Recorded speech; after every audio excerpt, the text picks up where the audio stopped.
announcing their new partnership at a news conference this morning in New York. Since January 2013, Indiana's labor force has increased by more than 186,000 jobs. You have to understand, I've gone around to all these states. I've gone to all of them. And every time I have statisticians, I say, give me the stats on the state. And it's always bad. Down, down, down. Down 50%, 60% in some cases. Here's somebody where it's gone up. And grateful to this builder, this fighter, this patriotic American who has set aside a legendary career in business to build a stronger America, Donald J. Trump. And while both Trump and Pence emphasized their similar visions today, the two have had several noticeable policy differences. Here are just a few. Pence supported free trade agreements like the TPP and NAFTA, which Trump has blasted. The Indiana governor also opposed Trump's proposal to ban Muslims from the U.S. He also criticized Trump's comments about the Trump University judge. And Pence, unlike Trump, has cut a hard line on LGBT issues. So joining me right now from Cleveland is the site of the Republican National Convention, Jamie Weinstein, senior writer for the Daily Caller, and CNN political analyst Josh Rogan, who is also a columnist for the Washington Post. Good to see both of you. All right, so substantial areas of disagreement between these running mates. So, Jamie, could this be problematic, or do you see this as complementary to have two diametrically, opposing men now standing together as a unified front? Well, it's interesting to see what Donald Trump's strategy is here in picking Mike Pence. We know that he kind of lamented over the issue right after he made it, wanting to see if he could go back on it.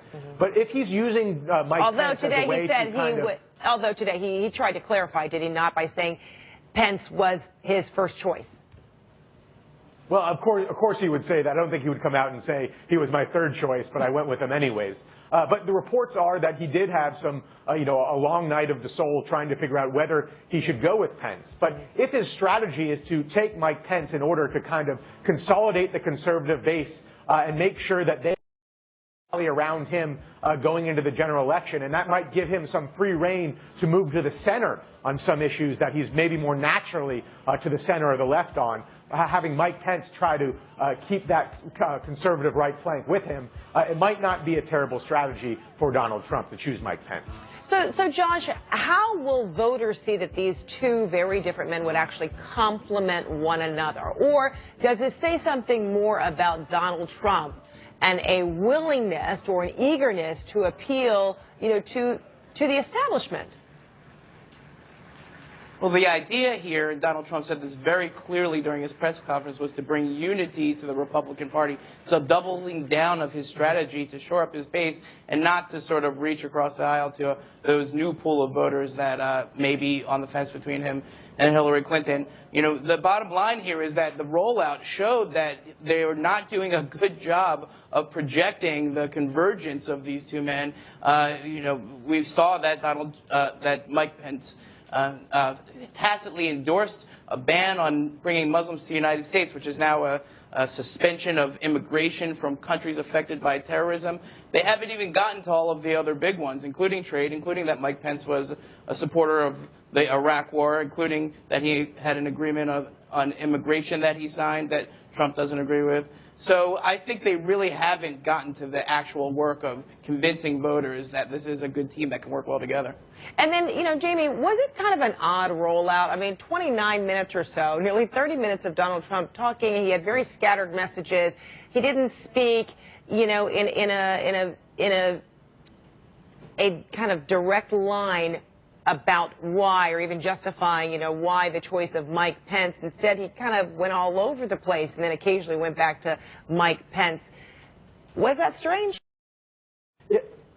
It was strange. What's that famous Rousseau line? Man is born free, but is everywhere in chains. I think we're seeing right now Donald Trump in chains by kind of the advisors around him. They're trying to tame Donald Trump. The Donald Trump we saw in the primary. They're pushing Mike Pence, which, according to reports, if you believe them, that wasn't his first choice. They're trying to make his speeches less rambling or at least less incendiary. That's what he's trying to project right now. The question is, this is a man who is born free. And at some point, I think he's going to break those chains, and the old Donald Trump from the primary is going to come back, because that's the natural Donald Trump. That's the instinctual Donald Trump. The Donald Trump we're seeing right now is kind of the Trump that maybe his advisors are trying to force him into that box on. That's not the natural Donald Trump, but I think eventually he's going to break free of those chains. Still a week away from the start of the DNC, and still unclear who Hillary Clinton will be selecting as a running mate. I mean, one name that keeps popping out there, U.S. Senator Elizabeth Warren, and she was quick today to tweet out her response, Josh, about this pairing of Donald Trump and Mike Pence, saying this: Donald Trump and Mike Pence are a perfect match, two small, insecure, weak men who use hate and fear to divide our country and our people. She also says, terrifying to think of Mike Pence being a heartbeat away from presidency, but the direction GOP wants to take our country is more terrifying. So, Josh, we didn't hear directly from Clinton and her camp, but we did hear from Elizabeth Warren. What does this say to you?